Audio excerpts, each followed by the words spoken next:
Hola a todos, bienvenidos a un nuevo episodio del podcast Discos Memorables. Soy Antón García Fernández y os hablo como de costumbre desde Jackson, en el estado de Tennessee, en los Estados Unidos de América. Podréis escuchar este episodio, ya el número 23 de este podcast, muy pronto en el canal de YouTube Antón GF. Y hoy tengo una entrevista que para mí es realmente pero que muy interesante. Llevaba mucho tiempo ya, bastante tiempo queriendo grabar esta conversación con este músico, con este cantante, con este compositor, especialmente desde que escuché sus dos últimos proyectos discográficos, Hijos del Mediterráneo y, por supuesto, el último, Personajes secundarios. Lo conocéis pues por discos en solitario anteriores que ha publicado, como La ciudad de las agujas o Biólogo, y también, por supuesto, por su colaboración constante con su hermano Iván. Está en Arramayosa, en Galicia, en el noroeste de España, y quiero darle ya la bienvenida a Discos Memorables a Amaro Ferreiro. Amaro, ¿cómo va todo por ahí? ¿Qué tal, Antón? Pues muy bien, muy contento de estar en tu programa y por aquí todo tranquilo, la verdad que con muchas ganas de hablar contigo un rato. Pues lo mismo digo, y para comenzar un poco la conversación, me gustaría que echásemos un poco la vista atrás. Tú y yo más o menos compartimos el lugar en el que nacimos y crecimos, y me gustaría saber pues qué recuerdos guardas de tu infancia y de tu adolescencia en Vigo y cómo se dio inicio tu pasión por la música, si tienes algunos primeros recuerdos musicales que nos puedas comentar. Pues, pues mi infancia y mi adolescencia en Vigo y bueno, sabes que Vigo es una ciudad de 400.000 habitantes, no muy grande, pero bueno, con un área de influencia importante y sobre todo los pueblos alrededor y pues eso, crecí en Vigo, pero pasé mis veranos aquí en el Valle Miñor, sobre todo en Playa América. Esos son mis mayores recuerdos que tengo de mi infancia, pues la playa de Playa América, pasar esos veranos que duraban tanto tiempo y en un mundo que seguramente ya no existe, ¿no? Donde pasaban muy pocos coches, donde te ponías un bañador el 15 de junio y no te lo quitabas hasta casi el 15 de septiembre y, y la vida era pues muy tranquila y había muy poca gente y era muy placentero todo, ¿no? Esos son mis mayores recuerdos de mi niñez. Todo empezaba pues el 23 de junio con no sé qué día es San Juan, ¿no? El 23, 22, Uh sí. -huh. Y ahí daba comienzo de los veranos y la verdad que aquí es muy tradicional la hoguera de San Juan y eso daba comienzo a esos veranos que tengo de la memoria. Y nada, la verdad que pues música, siempre ha sonado música en mi casa, también tener dos hermanos mayores pues me han hecho escuchar la música que oían ellos y siempre recuerdo música en mi casa y, y siempre me gustó la música de una manera especial, pero mi relación con la música a nivel pues de tocar la guitarra quizá empezó un poco tarde, con 14 años o así, y la verdad que soy un alumno bastante vago, por decirlo de alguna manera. Entonces, tardé muchos años en dominar mínimamente el instrumento, ¿no? Y la verdad que pienso mucho ahora en cuando oía música sin saber cómo se hacía, ¿no? O sea, sin tener Uh ninguna -huh. relación con el instrumento y para mí era una especie de magia, ¿no? Y entonces me costó mucho desprenderme de esa idea mágica de la música, porque pensaba que cada vez que aprendía algo me, me alejaba un poco de esa idea mágica de la música, ¿no? Uh -huh. Y ahora que, bueno, conozco un poco las reglas básicas de cómo funciona una canción y los acordes y la música, pues he de decir que, bueno, que como cualquier adolescente estaba equivocado y, y eso, ahora conozco un poco las reglas o los trucos de magia y la verdad que es casi tan fascinante como cuando no sabía nada, ¿no? Y ahora saber cómo funcionan esos trucos y poder aplicarlos en mis propias canciones. Entonces no hubo un momento en el que tú comprendiste o te diste cuenta de que eras músico, no fue algo repentino, fue quizá algo más gradual. Yo creo que sí, yo creo que fue algo gradual, o sea, siempre ha habido música, siempre me han interesado mucho las canciones más que la música en sí o los grupos, o sea, no he sido fan o fanático de una banda, sino que siempre me han interesado las canciones y hay ciertas canciones que han tenido para mí y entonces me han obsesionado de alguna manera y, y fue gradual, sí. Yo también estudié en la universidad, estudié Derecho, pero, pero realmente cuando estaba en Salamanca estudiando en la universidad utilizaba más horas del día en pensar en música y en canciones que en mis propios estudios, ¿no? Entonces al final uno se da cuenta que se hace experto en lo que realmente le apasiona o le gusta, ¿no? Y un día me di cuenta realmente que me gustaba más la música que las leyes, ¿no? También estudié Erasmus en Holanda, en la ciudad de Maastricht, y yo creo que fue ahí donde realmente me di cuenta que fue ahí realmente comparándome con mis compañeros que tenían unas vocaciones muy grandes por sus carreras, tanto derecho como económicas, que se estudiaba allí mucho, y tenían grandes planes para sus vidas porque tenían una vocación con sus carreras y yo realmente me di cuenta que mi vocación es porque no tenía ninguno de esos intereses que tenían ellos, ¿no?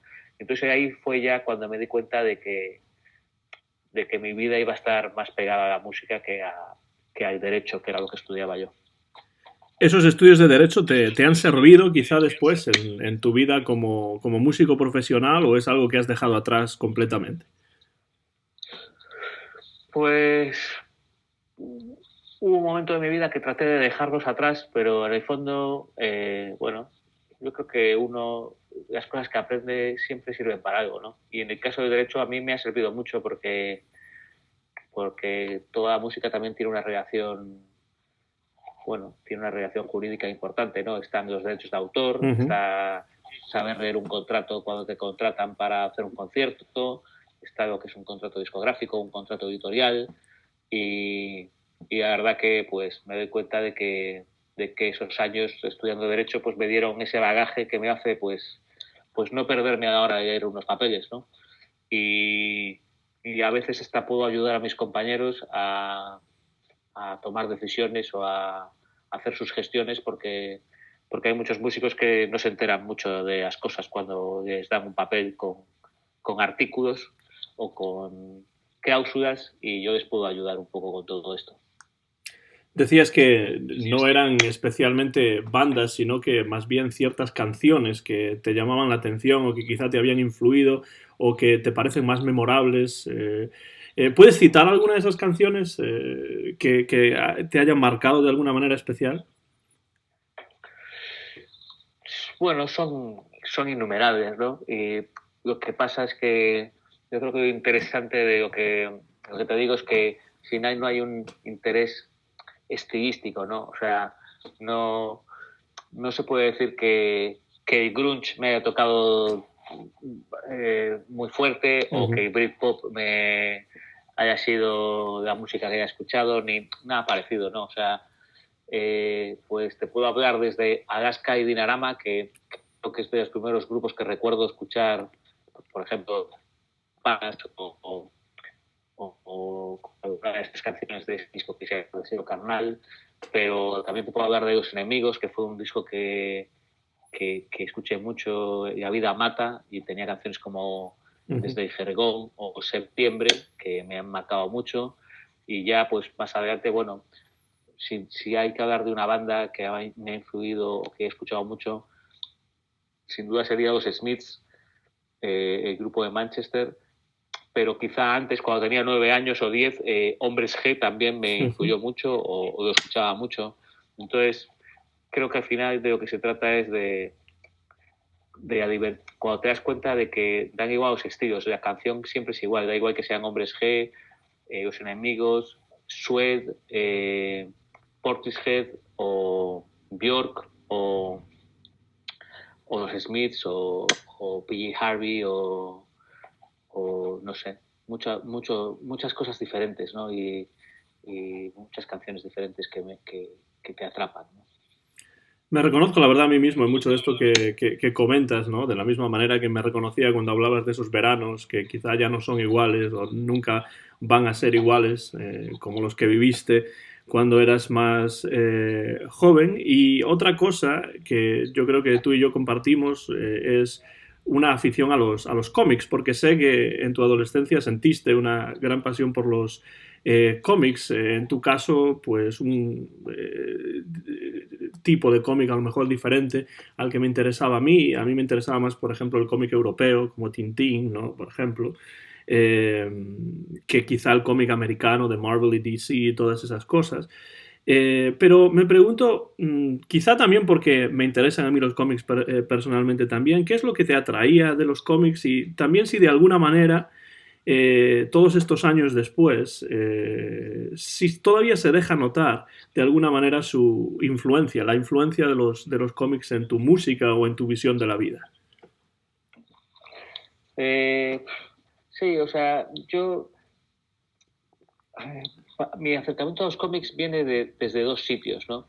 Eh, por una parte, me acuerdo de un tipo que veraneaba aquí en el Valle Miñor, se llama Jaime, y este tipo venía a Barcelona y era el primo de unas amigas, y este tipo fue la primera persona que nos habló de el universo Marvel y DC, ¿no? O sea, me empezó a hablar de los superhéroes, de los diferentes superhéroes, de cómo estaban relacionados unos con otros, ¿no? O sea, nos empezó a hablar de los crossovers, de todo este universo que se creaba en cada editorial, y a mí me fascinó, ¿no? Entonces ese fue mi punto de partida, ¿no? Por otra parte, estaba mi hermano y mis primos mayores donde se leía mucho cómic europeo, ¿no? Sobre todo había una revista aquí muy importante que se llamaba CIMOC, que seguramente conocerás, que es cómic al revés, y era una revista donde se recopilaban diferentes cómics de alguna manera de ciencia ficción, de firma europea, ¿no? Después estaba uno español, otra revista que se llamaba Cairo, que era como un cómic más basado en la línea clara esta de la que hablas tú, de Tintín y del Hergé, cómic, pues, etcétera. y del J, etcétera, ¿no?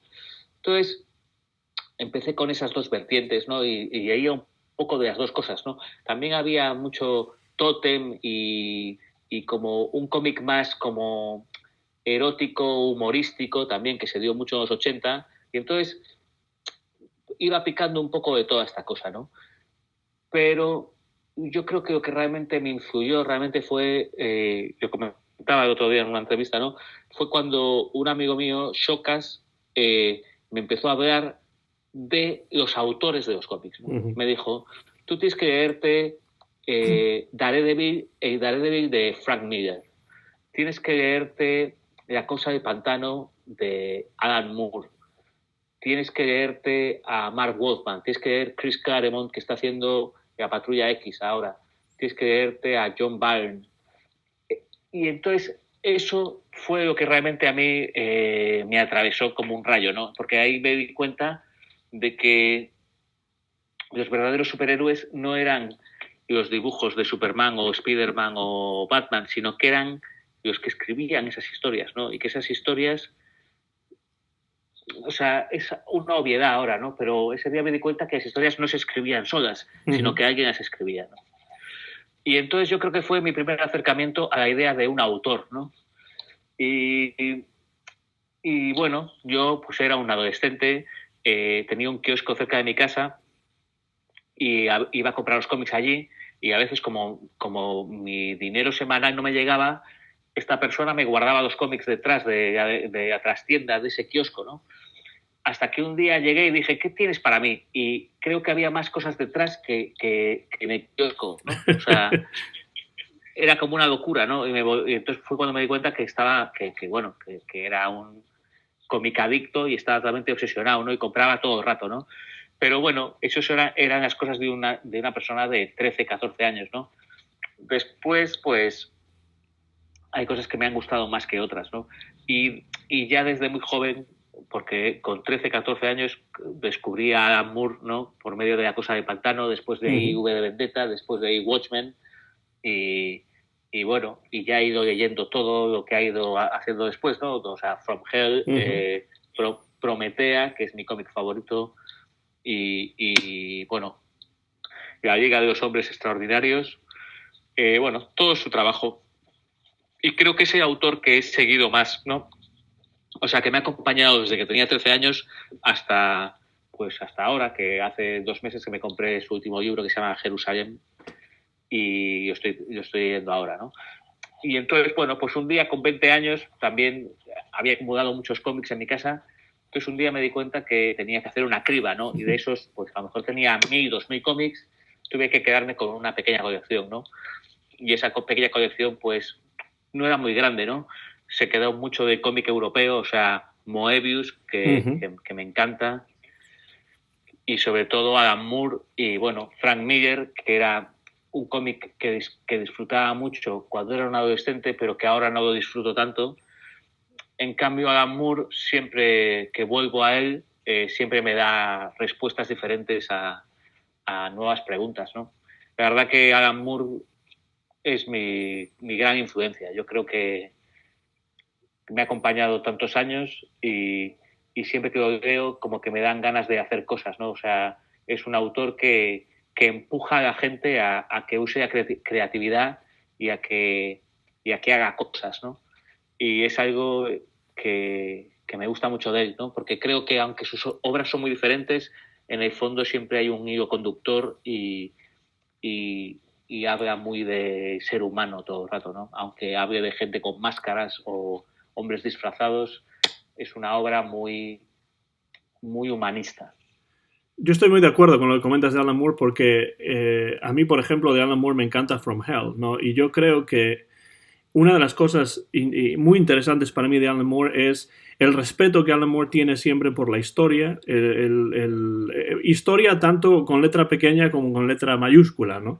Y creo que es un autor muy, pues que se toma muy en serio, como también lo hacía Hergé, de otra manera, la documentación. Es un hombre que va siempre mucho más allá de la historia. Me parece quizá uno de los autores de cómics más profundos, ¿no? De quienes más se puede aprender. Y ya digo que para mí, por ejemplo, después de leer From Hell, la historia de Jack el Destripador, ya no puedo mirar esa historia de Jack el Destripador, ya sea leyendo libros sobre el tema o viendo películas sobre el tema, de la misma manera después de haber leído From Hell de Alan Moore. Bueno, es que lo que pasa con Alan Moore es que lleva todo a sus últimas consecuencias, ¿no? Y en el caso de From Hell, o sea, ¿cuántos libros habrá de Jack el Destripador? ¿Cuántas películas? ¿Cuánto se habrá hablado de Jack el Destripador? Cada vez que sale una noticia nueva de Jack el Destripador, tú solo tienes que decir, pero ¿no habéis leído From Hell? Si ya está todo dicho. O sea, nadie ha superado From Hell. Y yo creo que cuando haces una obra y se convierte en la obra definitiva sobre algo, como es el caso de From Hell, pues es que estás hablando con un autor muy importante, ¿no? Ahora tiene un libro que se llama Ángeles Fósiles, bueno, que se ha editado aquí en España, es como su recopilación sobre sus escritos sobre magia y cosas así. Y yo creo que también es la obra definitiva, ¿no? O sea, porque hace un trabajo tan exhaustivo de la historia, de la magia, que al final, él que admiraba tanto a Aleister Crowley, yo creo que lo ha superado de alguna manera, porque ni siquiera Crowley hizo esa labor de historia que entonces, como él sabe todo, de dónde viene y dónde va, creo que es mucho más profundo que otros autores, ¿no? Y siempre lleva el cómic a sus últimas consecuencias, ya sea a nivel de historia o a nivel de formato, ¿no? Porque al final el cómic es un formato muy especial, ¿no? Porque aparte de la parte literaria de que puedes escribir muchas cosas, está la imagen, ¿no? Entonces eso te hace usar esos dos hemisferios que tenemos en el cerebro, el derecho y el izquierdo, y la obra se convierte en una obra muy completa, ¿no? Yo realmente soy quizá un poco un fanático de Moore, ¿no? Pero en el fondo a mí me parece que su obra o sea, estos últimos años que le han dado un Nobel de literatura a Bob Dylan, yo creo que sería muy bueno para la humanidad que se lo intentaran dar a Alan Moore. No sé si lo iría a recoger, pero me gustaría mucho que la gente lo conociera porque su obra es para todos los públicos y cambia a la gente que lee esos cómics, y lo creo así, ¿no? Y yo creo que ese interés o esa admiración por Alan Moore es otra cosa que compartimos, Amaro, porque ya que dabas el ejemplo de Crowley y Moore, yo creo que una de las grandes diferencias entre los dos es que Crowley es quizá un escritor mucho más sensacionalista, ¿no? Que utiliza de una manera más sensacionalista esos temas, mientras que Moore se lo toma muy en serio y va o trata de ir más allá, trata de recopilarlo todo. Y a mí eso me parece pues una labor titánica. Absolutamente. O sea, Crowley seguramente trataba de engañar de alguna manera a cierto público, mientras que Moore no engaña a nadie, ¿no? O sea, todo es verdad y todo y desde un sitio mucho más profundo, ¿no? Pero me interesa mucho lo que comentabas antes acerca de que con Moore y otros autores de cómic te das cuenta de la imagen y de la figura del autor, ¿no? Porque esto en la música quizás es más fácil verlo, porque ves a alguien que está tocando la guitarra y cantando, la batería o lo que sea, ¿no? Y entonces está claro que el autor está allí, en cierto modo, delante de ti. Como en los cómics, pues parece que las historias pues aparecen y las historias son más de Batman que de quien las dibuja, ¿no? Y entonces, en ese sentido, y mencionando un poco la música, me gustaría saber, Amaro, si tienes alguna concepción en especial de lo que para ti es la música, como es un acto de expresión personal, es un acto de creación compartida al colaborar con otros músicos, ¿cómo podrías no definir la música? No quiero tampoco ponerme demasiado profundo en ese sentido, pero cuando tú piensas en la música, ¿qué es lo que te evoca? Sí, es una pregunta complicada, ¿no? O sea, fue Leonard Bernstein que dijo que la música es lo que uno siente cuando la escucha, ¿no? Esa es la definición de la música.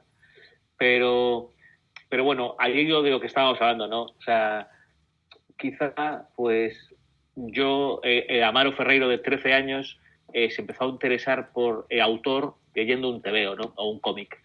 Pero en la música había ya ciertos referentes, ¿no? O sea, te hablaba antes de Alaska y Dinarama, ¿no? Carlos García Berlanga como autor, ¿no? O sea, yo entendía que ese tipo hacía esas canciones, ¿no? Lo que pasa que, bueno, me gustaban de aquella manera y tampoco era algo que me explotara la cabeza tanto como un tebeo, ¿no? O como un cómic. Pero después aparece, bueno, en Vigo tenemos este grupo que es Golpes Bajos, ¿no? Donde estaban Teo Cardalda y Germán Copini, ¿no? Entonces Germán Copini como autor ya era algo que con muy corta edad empecé a entender, ¿no? O sea, sobre todo la idea de que por medio de la música podías ser tú mismo, ¿no? O sea, que la música, hacer canciones te permitía ser tú mismo. Y Copini, que era una persona con una personalidad muy extraña o diferente, podía ponerla en práctica por medio de sus canciones, ¿no? Después estaba, sin duda, pues los The Smiths y Morrissey y Marr, ¿no? Como esa dupla donde Johnny Marr, que es el músico realmente que hace todo, pero después está Morrissey, que realmente es alguien totalmente alejado de la idea de un músico, ¿no? O sea, yo creo que es una persona con muy pocos conocimientos musicales, pero con una gran personalidad, ¿no? Y entonces vuelca su personalidad en las letras que escribe y solo su personalidad lo convierte en un autor relevante que hace que la gente se interese por lo que él piensa y lo que él dice sobre las cosas, y lo hace por medio de las, ¿no? A mí ahí aparece, o sea, yo nunca pienso en música, yo solo pienso en, o sea, ahora sí, o sea, te quiero decir, ya tengo una edad, pienso en la música, ¿no? Pero en aquel momento lo que me interesa es el mínimo común denominador, que es la canción. O sea, solo pienso en la canción. ¿Y qué es la canción? Pues la canción es música y letra, ¿no? Al final es tan importante una cosa como la otra y de alguna manera a mí me gusta de austeridad, ¿no? O sea, me gustan los Smiths, por ejemplo, porque me parece una banda muy básica, ¿no? Uh-huh. Batería, bajo, guitarra, un tipo que canta y no necesitan nada más. De hecho, si necesitas más cosas es que no lo estás haciendo bien, ¿no? Siempre lo pienso, ¿no? Porque en ese cuarteto estaba todo, ¿no? No hacía falta demasiadas cosas a mayores para que la canción se sostuviera, ¿no? Y eso me parece interesante. Entonces, para mí la canción es eso, ¿no? Es una armonía, una melodía, una letra y que te cuente una verdad para ti mismo, ¿no? Y si puede ser que, como en el caso de las canciones que me gustan, por ejemplo, con canciones de los Smiths me pasa mucho, ¿no? Las he escuchado desde que tengo 15 años, las sigo escuchando cuando tenía 20, 25, 30, 35, 40, y cada vez que la oigo me dice algo nuevo, porque me hablan de mí ahora, ¿no? Y eso me parece maravilloso, ¿no? Cuando la canción es atemporal y siempre hace de espejo con el tú o con el yo de este momento, ¿no? Eso que comentas, esa aparente sencillez, ¿no? En mi opinión, siempre ha sido uno de los atractivos del rock, ¿no? Porque si uno piensa en los inicios del rock, lo único que se necesitaba realmente era pues una guitarra, una batería, un bajo, o incluso una guitarra simplemente y alguien cantando. Y daba la sensación de que comparado con otros estilos anteriores, como podría ser el swing o el jazz o algo así, en el que sí ya hay que saber realmente tocar el instrumento, a veces en el rock ni siquiera es necesario tampoco dominar el instrumento perfectamente como para pues, poder grabar una canción que tuviese éxito, ¿no? Yo creo que, sin ser yo un músico, evidentemente, ni haber tenido nunca la intención de serlo, pero sí alguien al que le ha interesado siempre mucho la música, veo en eso uno de los atractivos del rock, una forma de expresión que en apariencia es sencilla, aunque después quizá no lo sea tanto, ¿no? Bueno, absolutamente. Yo creo que el punk fue lo que introdujo, ¿no? Realmente la idea de que cualquiera puede hacerlo, ¿no? A mí me gusta ya una idea más, no sé si es post-punk o un poco posterior, ¿no? Pero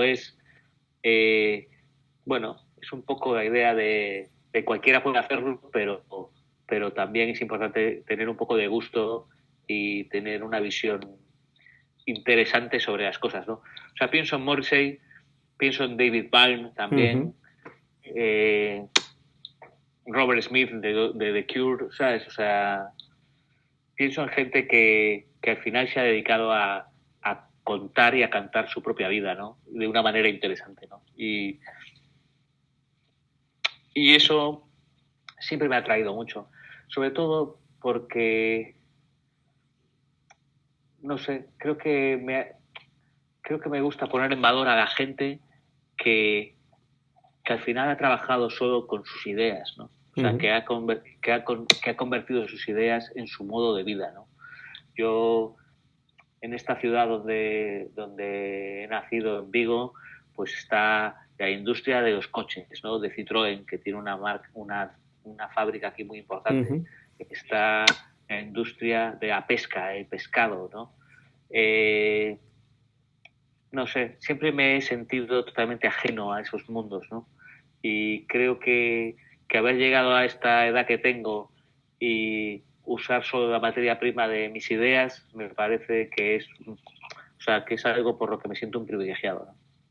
Y eso lo has hecho durante muchísimos años, lo sigues haciendo y, bueno, en algunos casos en solitario, en otros casos con colaboraciones, como por ejemplo con tu hermano Iván. Yo pues escuché hace muy poco, hace unos días, una entrevista en la que decías que Iván y tú tenéis un proyecto conjunto que se llama Iván Ferreiro, ¿no? Y esto me interesó mucho porque me gustaría saber cuál consideras que es tu contribución a ese proyecto conjunto con tu hermano. ¿Piensas que hay una influencia mutua entre los dos? Es decir, que él de alguna manera tiene influencia en tu sonido y tú tienes influencia en el suyo. ¿Cómo ves esa relación con Iván Ferreiro? Bueno, es una simbiosis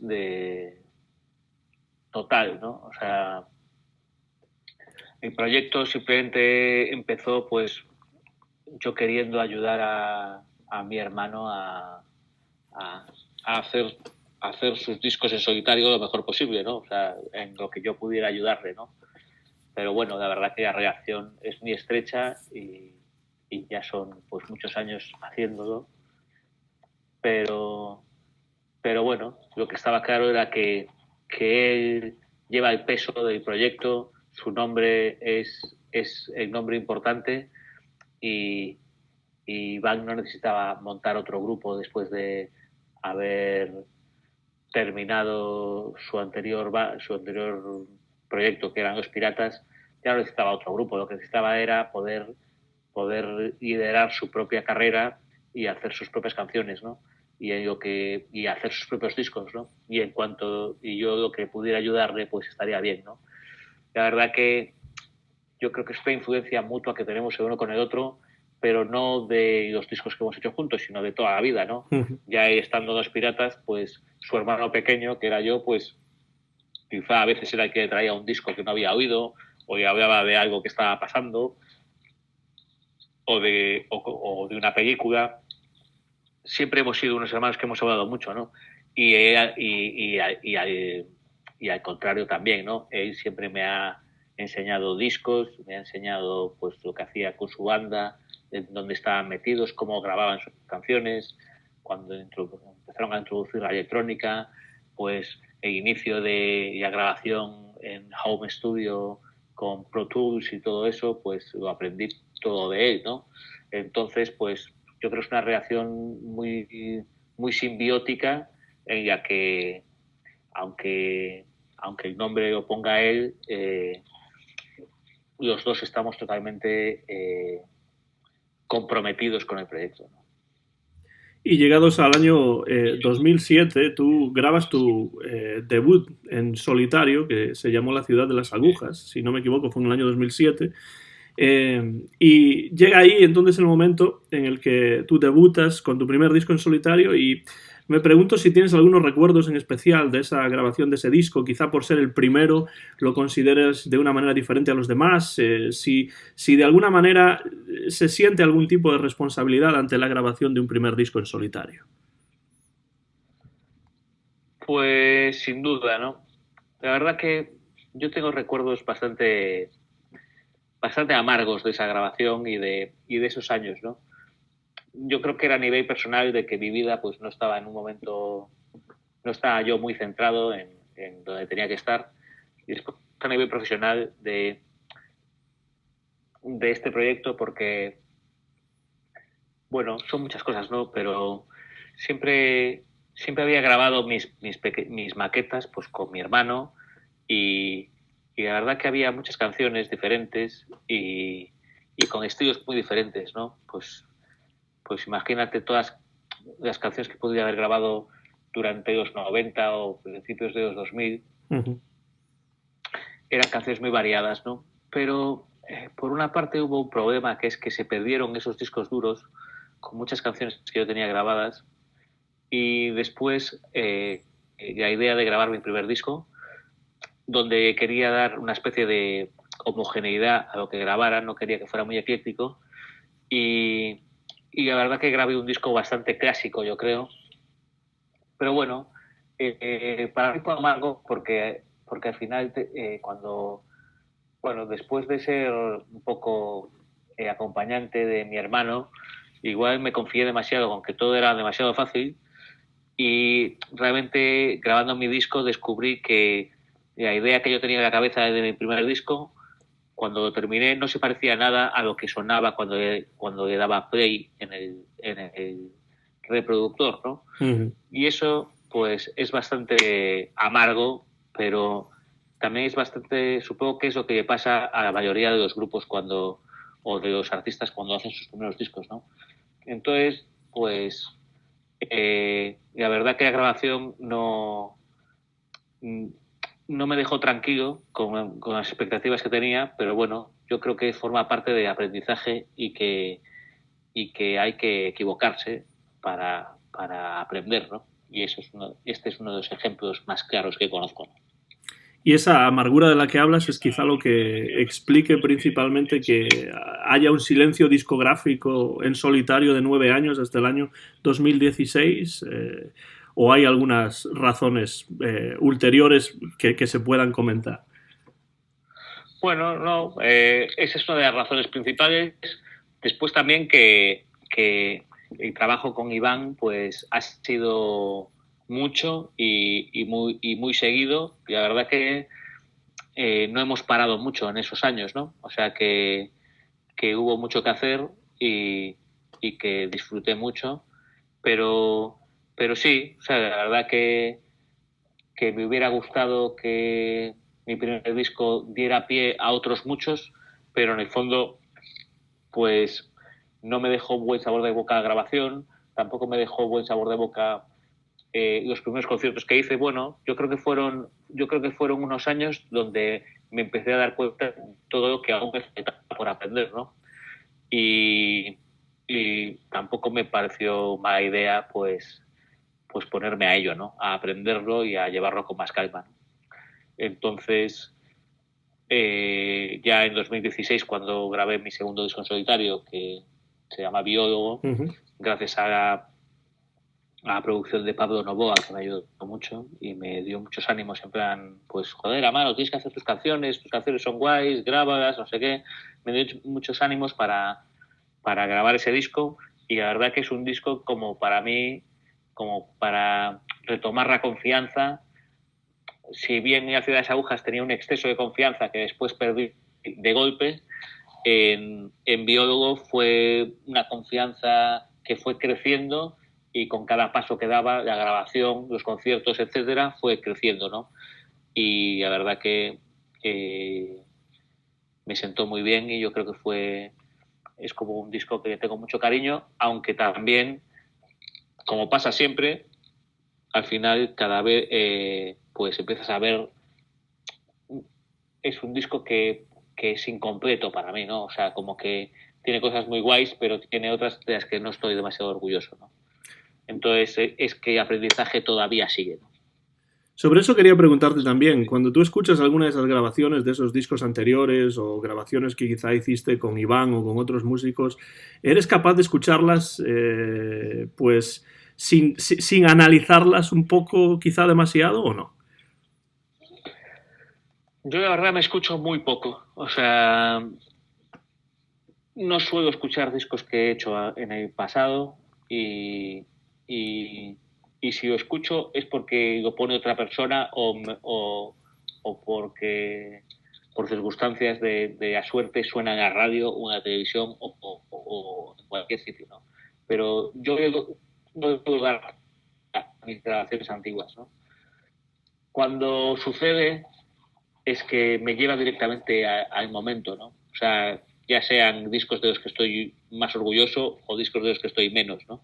Pero ese sonido me lleva directamente a cómo estaba, cómo me sentía, lo que pasaba por mi cabeza, y todo esto, ¿no? Entonces, bueno, pues como la vida de cualquiera, hay canciones que te traen muy buenos recuerdos y otras que te traen recuerdos extraños y no muy buenos, ¿no? Pero bueno, supongo que eso es lo que forma la vida de cada uno de nosotros, ¿no? O sea, es un conglomerado de recuerdos buenos y malos, ¿no? Creo que todo eso, el aprendizaje que mencionas, se refleja en el disco, se nota en el disco, y ese segundo disco, Biólogo, del año 2016, que a mí me gusta muchísimo, la verdad, Amaro, y es un disco además pues con un tono muy acústico, ¿no? Es un disco que a mí me sorprende en comparación quizá con los otros dos, porque tiene un sonido más acústico que a mí por lo menos personalmente me entra muy bien. ¿Era un interés que tú tenías por hacer un disco más acústico o simplemente surgió así? Bueno, yo creo que entre Pablo Novoa y yo decidimos que tenía que ser así, ¿no? Que tenían que mandar las canciones y que tenía que tener poca producción. O sea, las canciones debían mandar a producción, ¿no? Y entonces yo creo que lo que hace de Biólogo un disco es precisamente eso, ¿no? O sea, que todo está grabado con la acústica, con la batería, con el bajo y los teclados, pero la acústica y la voz marcan el camino, ¿no? Entonces es un disco austero de alguna manera. Y no, yo también, a mí también me gusta mucho, pero creo que aún sigue siendo como una colección de canciones tocada de una manera, ¿no? Entonces, bueno, hay canciones que me gustan muchísimo, otras no me gustan tanto, ¿no? Tengo ya mis dudas, pero bueno, supongo que eso es de ahí de vida, ¿no? Y entonces fue muy necesario hacer ese disco para ahora llegar a personajes secundarios donde por fin ya,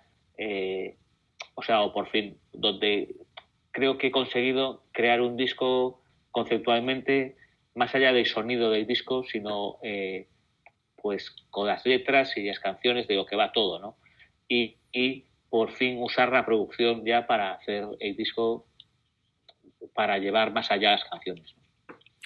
Escuchan la voz de Amaro Ferreiro, que nos llega con total claridad a través del teléfono, bueno, a través de WhatsApp desde Galicia, en el noroeste de España. Yo soy Antón García Fernández y esto es un nuevo episodio del podcast Discos Memorables, en el que estamos hablando con Amaro, y la excusa realmente es el nuevo disco que acaba de sacar en este año 2020, que se titula Personajes Secundarios, y de ese disco, Amaro, estabas ya empezando a hablar y creo que toca ya hablar de él porque es un disco que, bueno, en cuanto lo escuché dije, tengo que hablar con Amaro y quiero grabar una conversación con él, porque la verdad es que a mí el disco me ha encantado, no solamente a mí, sino también a mi esposa. Y bueno, este es un disco que se titula Personajes Secundarios y me pregunto cómo se fue fraguando este proyecto, Amaro. En qué sentido es este proyecto? ¿Es una continuación del anterior o en qué aspectos se diferencia de ese biólogo? Por supuesto, empiezo diciendo que es menos acústico, por supuesto, pero aparte de eso, ¿cómo se fue fraguando este disco? Pues realmente se fue fraguando muy a fuego lento, ¿no? Casi sin darme cuenta, ¿no? Pero ya hay una canción que es Madrid de actualidad que ya era de biólogo, pero por esta cuestión estética de que biólogo era un disco acústico muy austero, era una canción que ya no cabía en ese disco, ¿no? Porque ya era una canción con un riff de guitarra, era otra cosa, ¿no? Entonces se quedó fuera, ¿no? Pero esa es la primera canción que se hizo para este disco, ¿no? Y se fue haciendo muy poco a poco, sin ninguna intención de hacer un disco, ¿no? O sea, trabajando muy lentamente, o sea, haciendo las canciones individualmente, sin saber realmente si iban a formar parte de un mismo disco, ¿no? Después tiene mucho que ver esto de lo que hablabas al principio, que era, bueno, por una parte, un homenaje que Iván Ferreiro hizo a Golpes Bajos, que se llama Cena Recalentada, que es un disco que hicimos, pues homenajeando a la banda que Iván escuchaba cuando era un adolescente, grabando todas las grabaciones de la banda y producido por Iván y por Pablo Novoa, que es miembro fundador de Golpes Bajos. Bueno, eso fue un disco del que me siento muy orgulloso de haber participado y que es un disco que grabé casi sin darme cuenta, porque se grabó como por partes, quedábamos unos días para grabar una cosa, pasaban meses, después grabábamos otra, y cuando te dabas cuenta, pues el disco, cuando te diste cuenta, el disco estaba ya terminado, ¿no? Después, todo esto pasa durante una gira, que es la gira de Casa, que es el último disco de Iván Ferreiro. Entonces, durante esa gira de Casa hacemos este homenaje a Golpes Bajos, y después yo me embarco con Ricky Falmer, que es el productor también de Iván Ferreiro, a hacer un disco homenaje que es Hijos del Mediterráneo, que es un homenaje a seguramente el disco más importante de pop en español de los últimos 50 años, que es Mediterráneo, de Joan Manuel Serrat. Entonces grabamos este disco y lo grabamos en la Casa Murada, que es un estudio de Barcelona, y disfrutamos mucho de la grabación. Conocí a músicos excepcionales como Josep María Baldo, que toca el piano, pues Marc Clos, que es percusionista. Después grabamos con Amable Rodríguez a la guitarra, grabamos con Xavier Modero, que siempre nos acompaña con la batería. La verdad que fue una grabación maravillosa y un aprendizaje total, ¿no? Entonces, durante esa grabación de Hijos del Mediterráneo fue cuando me entró el gusanillo de grabar otra vez, ¿no? Estaba allí en el estudio con estos músicos, con Ricky Feiner, que la verdad que he disfrutado mucho de su amistad en los últimos años, y ya de grabar con él, pues Hijos del Mediterráneo ya surgió como un flechazo total, ¿no? Y entonces, en esa grabación de Hijos del Mediterráneo fue la primera vez que puse a los músicos y a Ricky, pues las maquetas que tenía, ¿no? Entonces fue cuando me di cuenta del trabajo que ya llevaba hecho, ¿no? Tiene un trabajo de maquetas pues muy artesanal, ¿no? Hecho con mucha calma, casi sin darme cuenta, ¿no? Pero cada vez que pasaba una noche pues en mi casa grabando en mi ordenador, pues grababa muchas cosas, transformaba mucho las pistas que grababa, porque grababa con cosas electrónicas, cogía mi guitarra, la pasaba por aparatos y transformaba esas pistas. Y en el fondo, en ese proceso, iba perdiendo un poco de vista la, lo que hacía, ¿no? O sea, no sabía cómo había llegado a ciertas conclusiones, pero las pistas resultantes eran muy bonitas, ¿no? Y las canciones empezaban a funcionar muy bien, ¿no?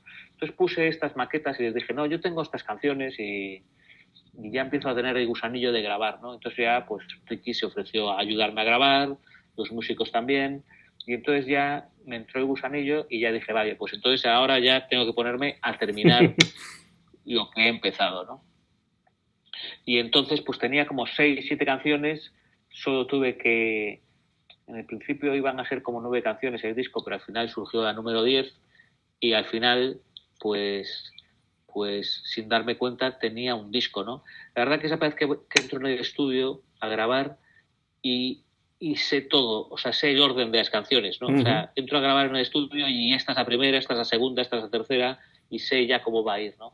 Y ya por primera vez creo que he aprendido pues a conceptualizar un disco, ¿no? Y por primera vez no es un disco homogéneo a nivel de sonido, sino que es homogéneo a nivel de concepto, ¿no? Y entonces, pues, he tardado muchos años en aprender, pero creo que he aprendido a hacer un disco, ¿no?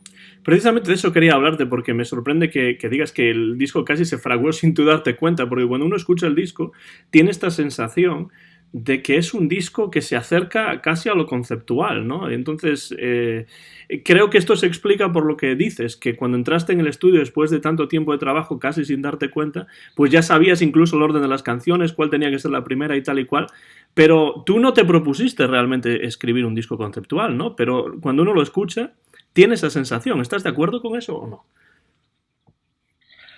Sí, yo creo absolutamente, ¿no? O sea, al final hay un trabajo subconsciente que está haciendo uno que no se está dando cuenta y está pasando, ¿no? Siempre cuento la anécdota que Raiden, que es la colaboración estelar que tengo en este disco, que es un rapero que tiene mucho éxito y que me ayuda en la canción Ángeles Fósiles, que es este homenaje a Alan Moore del que hablábamos antes. Pues fue el propio Raiden el que, cuando vino a casa a grabar su parte de Ángeles Fósiles, grabó, o sea, la toma del disco está grabada en mi habitación de mi casa, vamos, o sea, no está en un estudio ni nada, o sea, lo grabó en mi casa. Y cuando terminó, pues le puse las maquetas que llevaba haciendo y fue él el que dijo, joder, cada canción habla de un personaje secundario, fue él el que me dio la clave de eso, ¿no? Y la verdad que fue de mucha ayuda, ¿no? Porque para mí el título de un disco es algo que siempre suele llegar al final y por primera vez llegó como a mitad, ¿no? O sea, cuando Raiden me dijo esto, ya mi mente dijo, ostras, tienes razón. Entonces ya pude terminar el disco teniendo esta idea en la cabeza, ¿no? Pero creo que ya había como 6 o 7 canciones y la verdad que grabó perfectamente el concepto, ¿no? Y entonces, pues a partir de ahí ya fue todo más fácil, ¿no? Pero sí, el orden de las canciones es un poco el orden en el que se hicieron, ¿no? O sea, no hay más intención que la cronológica, pero en el fondo funciona muy bien una detrás de otra, ¿no? Y si alguien me proponía un cambio, me ponía muy nervioso, ¿no? Como que no me funcionaban las cosas si se cambiaban mínimamente. Ahora sabemos cuál es el origen del título del disco, que supongo que te habrán preguntado en muchísimas ocasiones por el título. Yo no quiero preguntarte tanto por el título del disco como por la importancia que para ti, pues en tu vida, en tu obra, en tu arte, tiene ese concepto del personaje secundario. Pues yo creo que es un concepto inabarcable, ¿no? O sea, cada vez que hablo de este concepto salen muchas ideas, ¿no? Porque por una parte está lo obvio, ¿no? Que es que yo soy un personaje secundario porque trabajo con mi hermano y siempre estoy a la sombra y entonces ahora pues salgo un poco a la luz, ¿no?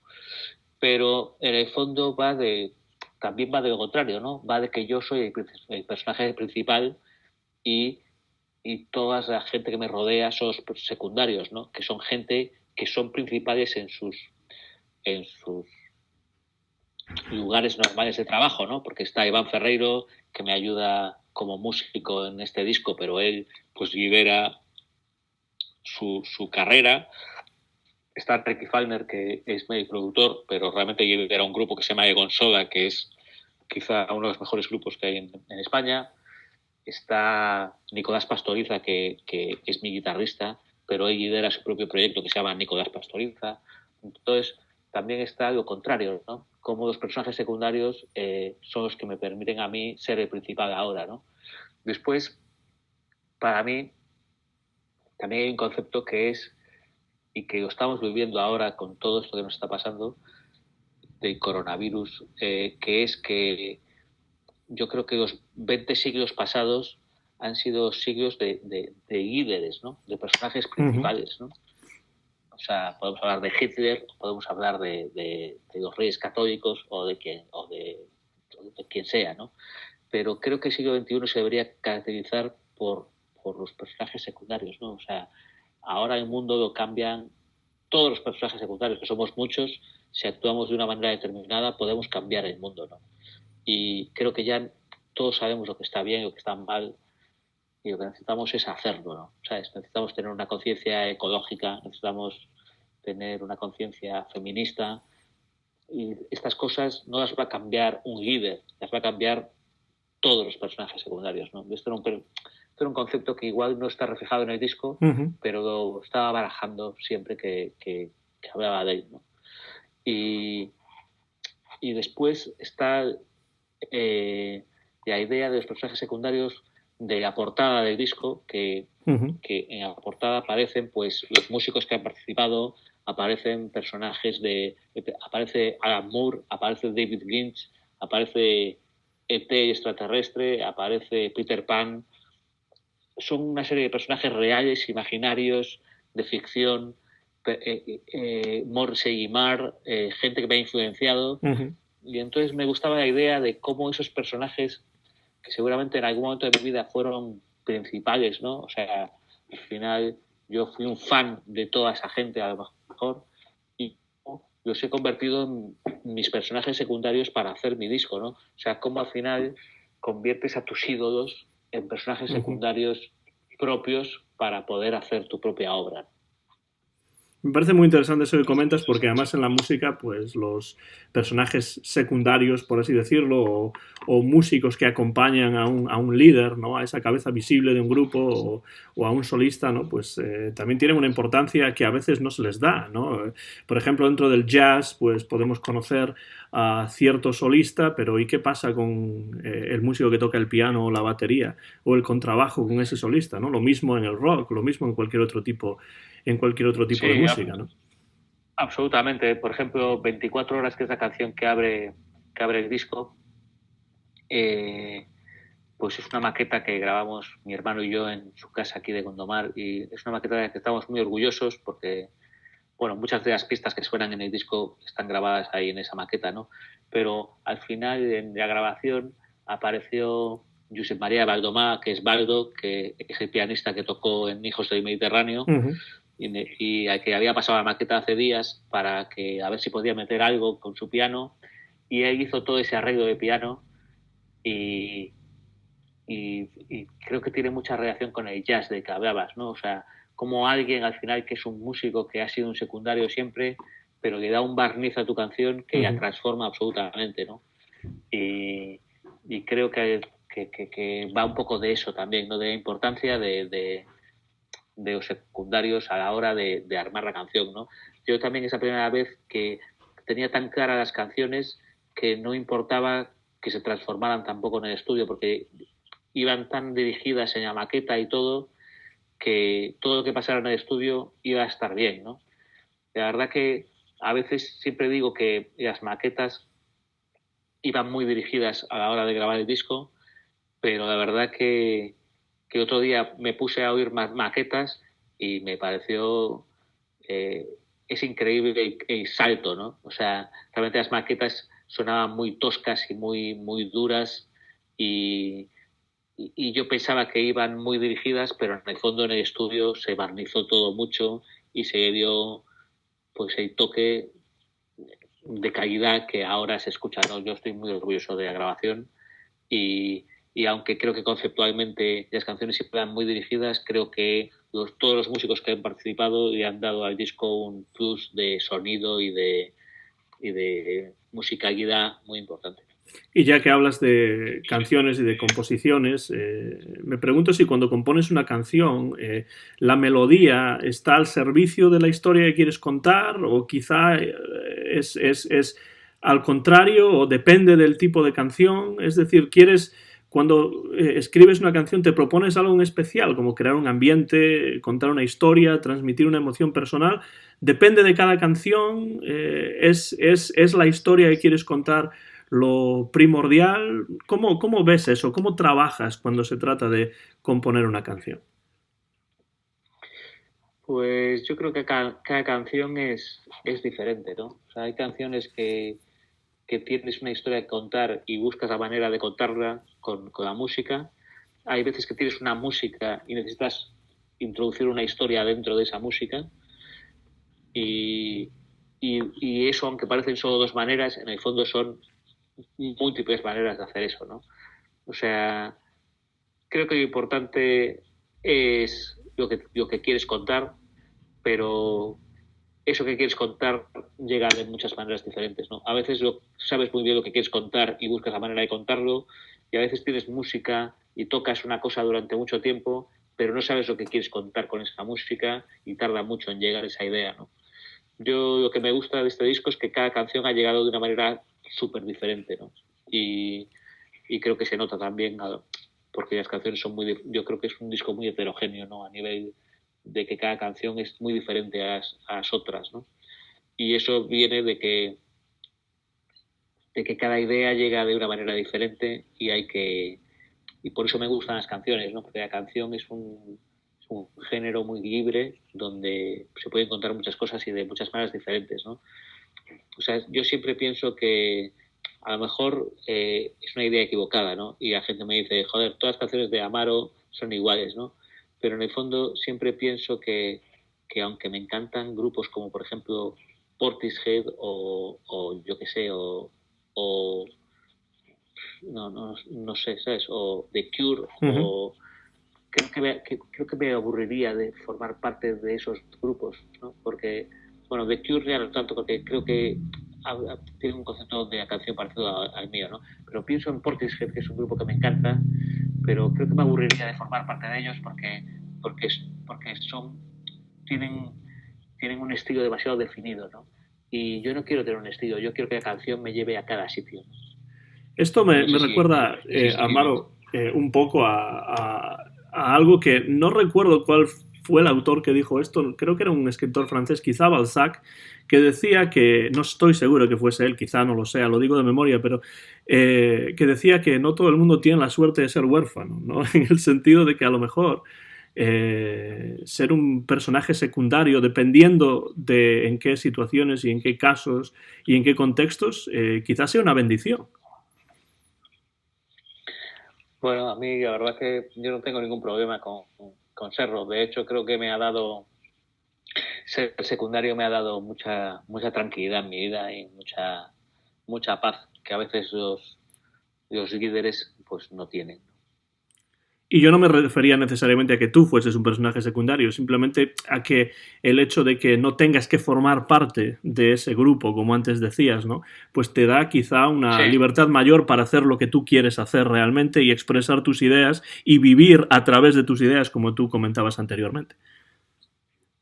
sí, sí, yo creo que eso es lo interesante, ¿no? O sea, al final el género para mí es, o el estilo es la canción, ¿no? Lo que pasa es que la canción es un estilo quizá, o sea, quizá es el género más chico posible, Uh ¿no? -huh. ¿Sabes? O sea, Uh ya -huh. si la zarzuela era el género chico, pues la canción es el género ultra chico, ¿sabes? Uh -huh. Pero creo que es un género que tiene, que guarda muchos secretos y que nadie ha conseguido definir del todo, ¿no? Porque es un género muy libre, ¿no? Y a mí es lo que más me gusta de las canciones, ¿no? Que pueden llevarte a sitios muy diferentes y se pueden construir de maneras muy diferentes también. Y además una canción puede encapsular pues, en 2 o 3 minutos ideas que a veces necesita una novela completa de 300 o 400 páginas para ir Efectivamente. desgranando, ¿no? Y eso creo que también es interesante. Y esa es una de las razones, Amaro, por las que para ir terminando la conversación, porque llevamos ya una hora prácticamente charlando aquí y Sí, aunque los dos estamos confinados por esta situación de pandemia global que estamos sufriendo, tú en Galicia y yo aquí en el sur de los Estados Unidos, pues bueno, tú tienes otras cosas que hacer y entonces tampoco quiero quitarte muchísimo tiempo, pero de veras que estoy disfrutando muchísimo de la conversación contigo.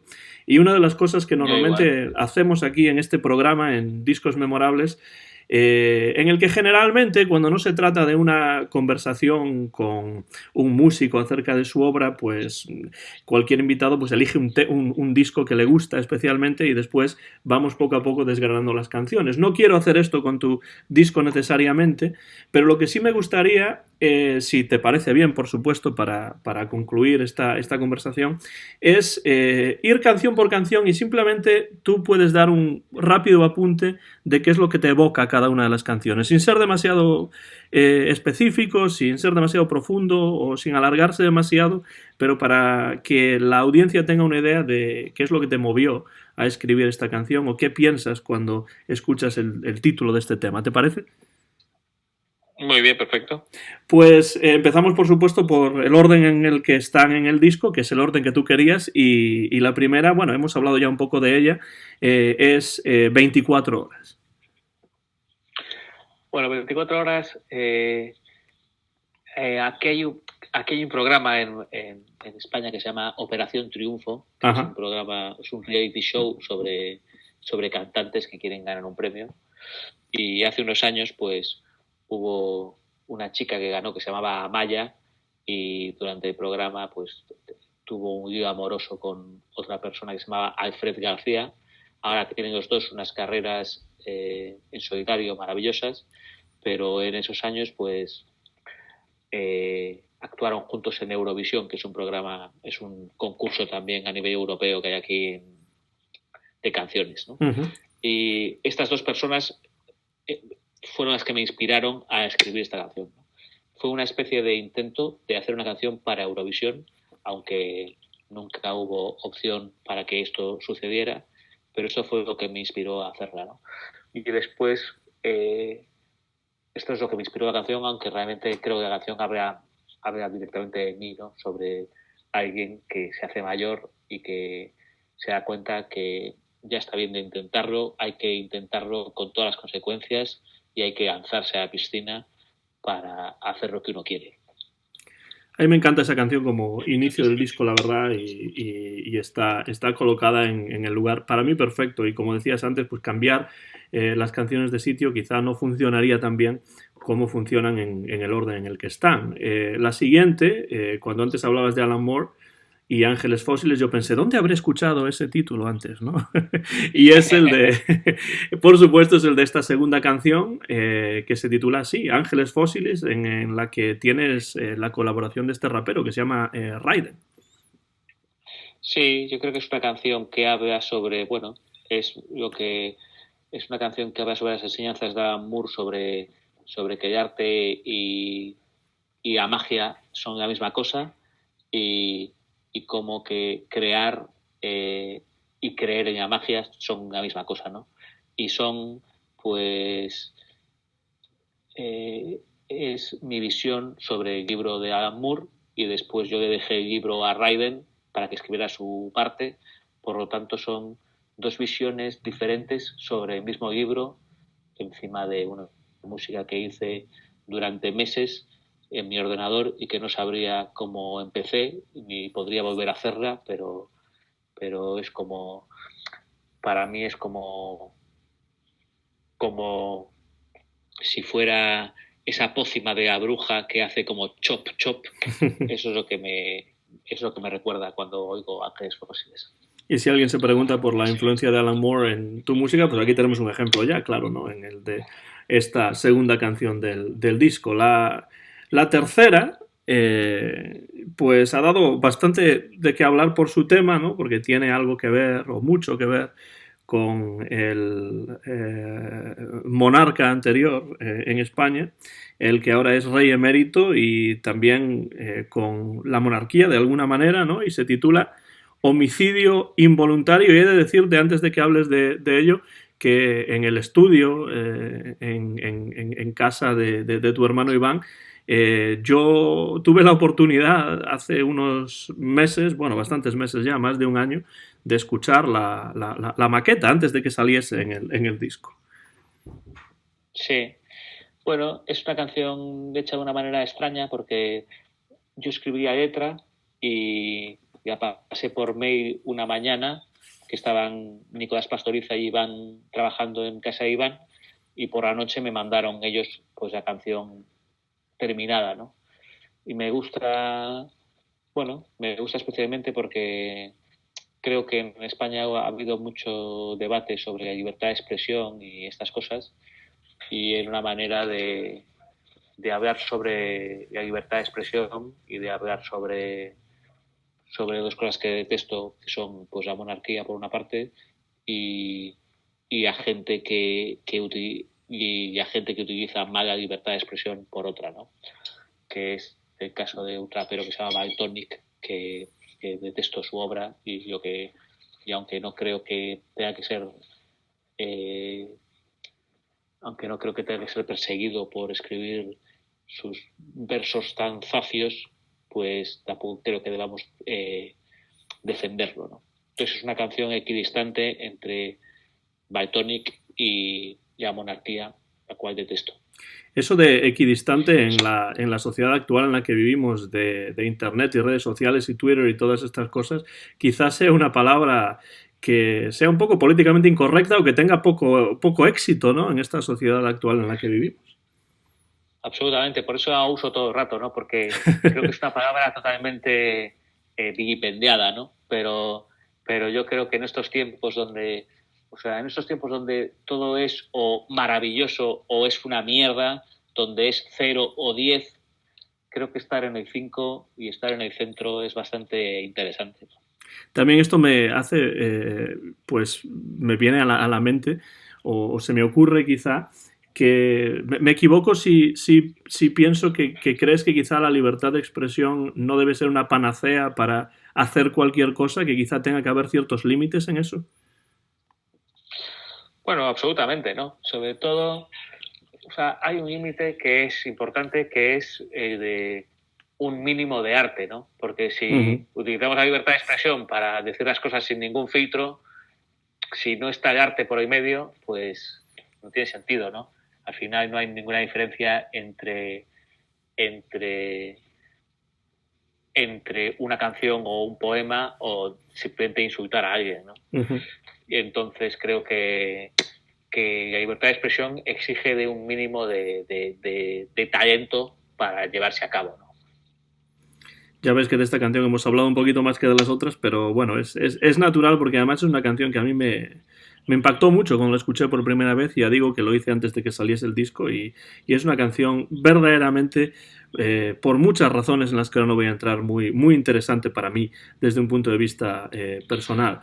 Y la siguiente es una de las que más me gustan del disco, Amaro, la verdad, y se titula simplemente Sherpa. Sí, bueno, yo creo que es una canción conceptualmente muy de este disco, ¿no? Y habla mucho de mí y es una canción muy personal y es una canción que he tardado muchos años en hacer, ¿no? Porque el título lo tenía desde hace pues casi 10 años, ¿no? O sea, quiero hacer una canción que se llama Sherpa, ¿no? Uh-huh. Seguramente porque siempre he pensado en este concepto como algo que me define de alguna manera, ¿no? Pero al final he tardado mucho tiempo en hacerla. Creo que he tardado el tiempo hasta dejar de ser Sherpa, ¿no? Creo que habla de mis reacciones pasadas, excepto mi reacción actual, y ahora puedo hablar de todo esto de Sherpa porque en mi reacción actual pues ya no actúo como Sherpa, sino que acompaño y me acompañan a mí también, ¿no? Muy bien, y la siguiente, en estos momentos en los que estamos pues hablando, por supuesto, de elecciones aquí en los Estados Unidos, también en diversas de las comunidades autónomas de España, la siguiente se titula Vota al amor. Sí, bueno, es una crítica al parlamentarismo que rige nuestro sistema, donde, bueno, al contrario que en Estados Unidos, donde uno gana y ya está, y se lleva todo el gobierno, aquí hay que pactar y en el Parlamento pues están muchos partidos representados y esos partidos tienen que pactar entre ellos, ¿no? Entonces creo que España es una democracia adolescente, ¿no? Porque no tenemos muchos años aún de democracia y entonces no sabemos muy bien cómo se pacta unos y a otros y entonces hemos sufrido unos años de mucho bloqueo y de los partidos no dándose cuenta de que sin ayuda de los demás partidos no pueden hacer nada, ¿no? Y entonces esa es mi reflexión, vota amor. Lo que pasa que también, como has visto, acaba con unas frases en inglés Uh-huh. que son pues un guiño a la democracia más antigua del mundo, que es la británica, que tampoco está mejor que nosotros, ¿no? O sea, están en este modo de microfascismo, ¿no? Donde cada uno quiere defender sus ideas y a los demás le parecen erróneas y hay que empezar a odiar menos y a amarse más, ¿no? Para gobernar un país. ¿No te parece entonces que sea necesariamente mejor el sistema que tenemos aquí en los Estados Unidos que el que existe en España, o sí? No, yo creo en el parlamentarismo pero bueno, pero para que funcione los políticos tienen que entender que hay que hablarse unos con otros. Si no, es muy difícil que funcione bien. En eso también estamos totalmente de acuerdo. Llegamos así a la mitad del disco y si esto fuese un vinilo, pues habría que darle la vuelta, ¿no? Y poner la aguja de nuevo sobre el inicio de esa cara B del vinilo y nos encontraríamos con la canción número 6, que es una canción que, por lo que he podido leer por ahí, es realmente un encargo, ¿no? No es una canción que haya salido necesariamente de ti, pero que además aparece en una película de Dani de la Orden que se titula Litus, y el tema se llama Desesperadamente.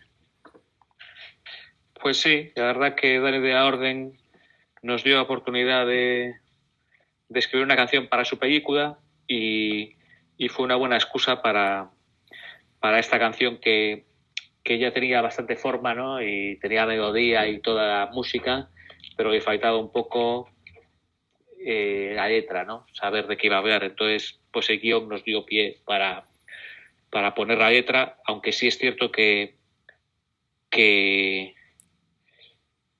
la película habla de un tema muy controvertido, ¿no? Que es el suicidio. Y para mí, pues, me inspiré pues, en el guión de la película, pero también en la muerte reciente de una amiga mía y entonces para mí se convierte en una canción que aunque está inspirada en una película también es una canción muy personal, ¿no? Y creo que algo ha quedado de todo eso porque la gente le ha disfrutado mucho y es de las favoritas de la audiencia y la verdad que yo estoy muy contento porque es una canción muy personal para mí y que me gusta mucho. A mí también me gusta mucho y me pregunto si para ti es posible escribir una canción sin hablar de ti mismo. No, yo creo que es totalmente imposible, ¿no? Pero tanto es curioso, ¿no? Porque tanto 24 horas, que es la primera de la cara A, como Desesperadamente, que es la primera de la cara B, empiezan como una especie de encargo, ¿no? Pero al final simplemente eso vale para coger un poco de distancia y para hablar de ti, pero sin que te des cuenta tú mismo, ¿no? Porque a veces hay que engañarnos a nosotros mismos para contarnos cosas, ¿no? La siguiente, que es Madrid en la actualidad, ya la comentaste un poco antes diciendo que era una canción que podría haber entrado en Biólogo y que fue la primera que se escribió o que se grabó para este disco, ¿no? Sí, pero bueno, es una canción que seguramente los años le han sentado bien y que habla pues de uno de los grandes problemas de la sociedad, pues seguramente en España y seguramente en el mundo, ¿no? Que es el machismo, ¿no? Y sobre todo con la idea de los micromachismos que se habla aquí en España, Uh-huh. que no hay nada más machista que decir que algo es micromachista, ¿no? Porque aunque parezca micro, pues es macro siempre, ¿no? Entonces, hasta que no nos demos cuenta que hasta los pequeños micromachismos son horribles, pues no creceremos como sociedad, ¿no? Y al final, bueno, pues es una historia que es una especie de canción que parece una novela negra de 3 minutos, con una especie de mundo distópico donde las mujeres acaban gobernando sobre la faz de la tierra. A eso me refería yo antes cuando decía que a veces una canción puede condensar, ¿no? En 2 o 3 minutos, pues algo que una novela negra, una novela distópica, pues necesita 200 o 300 páginas, ¿no? Y creo que este es un buen ejemplo, esta canción, Madrid en la actualidad. Y si en Bota el Amor, pues terminabas con unas frases en inglés, la siguiente, Doppelganger, tiene título alemán. Sí, el título en alemán es un homenaje a David Lynch y a la tercera temporada de Twin Peaks. Bueno, realmente es un homenaje a todo Twin Peaks, que es la serie de mis series favoritas, Uh-huh. y ahora con la tercera temporada pues he conseguido terminar el ciclo, y la verdad que empezó como una especie de ejercicio de estilo para hacer una canción que pudiera sonar en la serie de Lynch, pero acabó convirtiéndose en una especie de conclusión de las 3 temporadas de Twin Peaks, ¿no? Y una canción muy personal también. Y el título de Doppelganger, ¿no? Que tiene que ver con la idea del doble, ¿no? En cierto modo. Y creo que eso es algo para mí muy interesante en la obra de David Lynch en general, ¿no? Cómo él utiliza dentro de muchas de sus películas y series, pues esta idea de los personajes que tienen su dual o su otra cara o su versión doble, algo que, bueno, pues en la literatura lleva ya expresándose pues muchas centurias, ¿no? Pero desde luego para mí me parece uno de los temas principales de la obra de Lynch en general. Sí, sin duda. Yo creo que al final es una metáfora que usa Lynch para hablar de la dualidad de cualquier ser humano, ¿no? O sea, que cada ser humano está hecho de lado bueno y lado malo, ¿no? Y yo creo que ese es el tema principal de Twin Peaks, ¿no? Realmente la lucha del bien y el mal, que ese es el verdadero tema de la literatura de siempre, ¿no? Y la siguiente, ya acercándonos hacia el final del disco, quedan dos solamente, y la novena se titula Adorado Pez. Sí, siguiendo con la estrella de Lynch, hay un libro que tiene Lynch que se llama Atrapa el pez dorado, que es un libro que habla sobre la meditación trascendental y la búsqueda de ideas interesantes, y la verdad que es un poco esa idea, ¿no? En vez de ir a lo profundo a buscar la idea, que es el pez, en este caso, pues se trata de ir a la fuente para buscarla, ¿no? Y al final es de lo que se basa toda mi obra y mis canciones, ¿no? Que es encontrar la idea que haga que aparezca la canción, ¿no? Desde luego, la idea precede a la canción para ti, ¿no? Sin duda. O sea, la música es como un juego, pero cuando aparece la idea, aparece la canción. Y siguiendo también con esta idea de diferentes lenguas dentro del disco, llegamos ya a los últimos surcos del vinilo o a la última parte del CD o del MP3 o lo que sea que la gente utilice estos días para escuchar música. Y la última canción tiene un título en gallego que es Meigallo. Sí, Meigallo, que se podría traducir como hechizo, ¿no? O algo así, ¿no? Uh-huh. Entonces yo creo que al final, pues el disco va un poco, creo que toca el tema de la magia de alguna manera y Uh-huh. como las canciones son como hechizos que hace uno, ¿no? Para cambiar al oyente y para terminar el disco, pues hice esta canción que al final el tiempo ha cobrado otro significado, ¿no? Porque pues en eso estoy esperando a mi primera hija y creo que es una canción que subconscientemente hablaba ya de esta cosa que es la paternidad y el hechizo que supone convertirte en un personaje secundario otra vez por medio de que te haces padre, ¿no? Y lo importante al final es tu hija más que tú mismo, ¿no? Bueno, lo primero es felicitarte por ello, por supuesto, Amaro, por esta paternidad que pronto va a llegar. Y también decir que una cosa muy interesante de este disco es cómo hay relaciones entre las canciones, ¿no? Por ejemplo, ahora, simplemente por mencionar uno que me viene a la cabeza, por lo que hablabas, ¿no? Cuando escuchamos Ángeles Fósiles, por ejemplo, la magia aparece ahí. Y de nuevo, en la parte final del disco, pues cuando llegamos a Meigallo, esa idea de la magia vuelve a aparecer y quizás sea esa otra de las razones, esa relación que hay entre algunas de las canciones, quizás sea esa una de las razones que nos hacen pensar en este disco como un disco cercano a lo conceptual, ¿no? Absolutamente, o sea, yo cada vez soy el primer sorprendido a veces de que me doy cuenta de que muchas canciones tienen relaciones con otras, ¿no? Y hay palabras que se repiten en dos canciones y hay todo este juego todo el rato. La verdad que creo que enriquece las escuchas y de que estoy muy contento de que haya sucedido así, sí.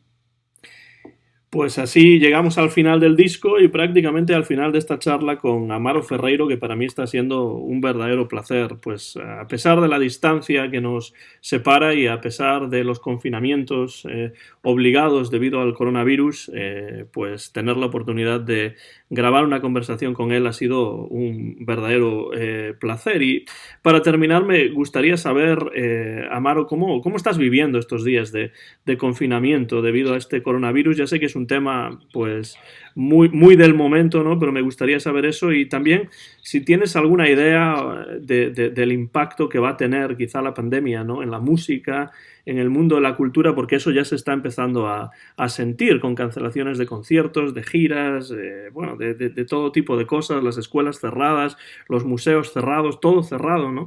¿Qué importancia tiene la música y el arte en un momento como el que desgraciadamente nos está tocando vivir? Bueno, yo creo que la música y arte pues está haciendo mucha compañía a la gente que esté confinada. La verdad que ha sido un golpe durísimo para muchos músicos y gente que tenía giras importantes y que ha tenido que cancelarlas. Yo vivo desde la reflexión, o sea, estoy reflexionando mucho estos días y estoy, como decirlo, un poco hacia adentro, pensando mucho y en el fondo, pues esperemos que esto pase lo antes posible, pero en el fondo creo que tengo una reflexión como de decir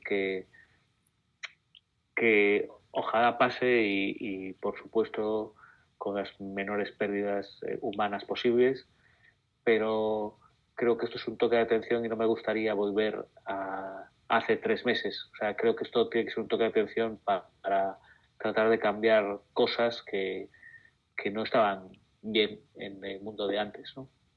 Yo estoy de Entonces, acuerdo con eso, desde luego.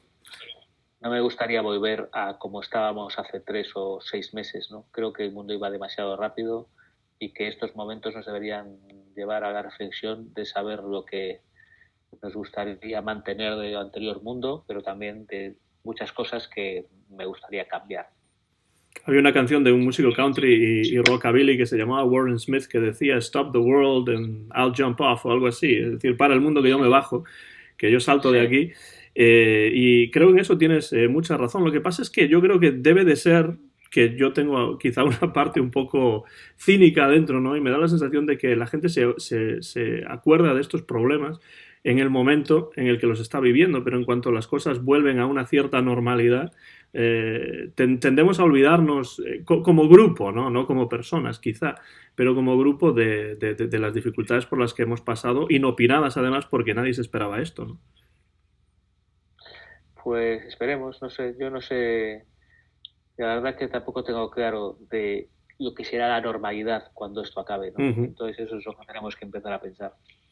Y además de la paternidad, Amaro, ¿tienes algún proyecto futuro? Bueno, evidentemente ahora toda gira o concierto tal tiene que quedar ahí en suspenso, pero ¿sigues trabajando en canciones, en proyectos futuros o ahora estás ya más centrado en una cuestión más personal como puede ser la paternidad, que quizá pues sea otra razón para continuar creando? Sí, la verdad que estoy un poco centrado en la próxima paternidad, pero bueno, ya siempre hay tiempo para coger la guitarra y ya empiezan a salir nuevas ideas y cosas de las que uno quiere escribir, o sea que todo sigue, todo sigue. Y si alguno de nuestros oyentes que pueda estar por ahí afuera escuchando esta conversación quiere encontrar más información acerca de este magnífico disco que se llama Personajes Secundarios o acerca de su artífice, de su autor que es Amaro Ferreiro en internet, ¿dónde podemos encontrar más información sobre ti? Pues en mi página web, amaroferreiro.com y me podéis seguir también en Twitter, en Instagram y ahí tenéis toda la información que voy dando sobre conciertos y el disco y demás.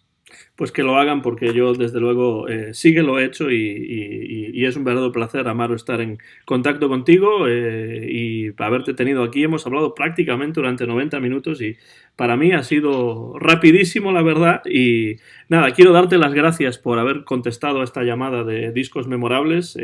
Quiero felicitarte por el disco y por supuesto también por tu ya futura pero muy pronta paternidad. Muchísimas gracias, Antón. Ha sido un placer, tío.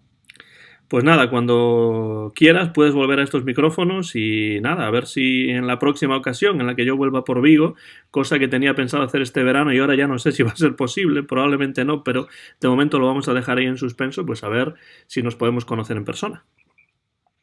Ojalá, estaré esperando el momento. Lo pasaremos bien. Sí, eso sin duda. Muchas gracias de nuevo, Amaro, y hasta la próxima.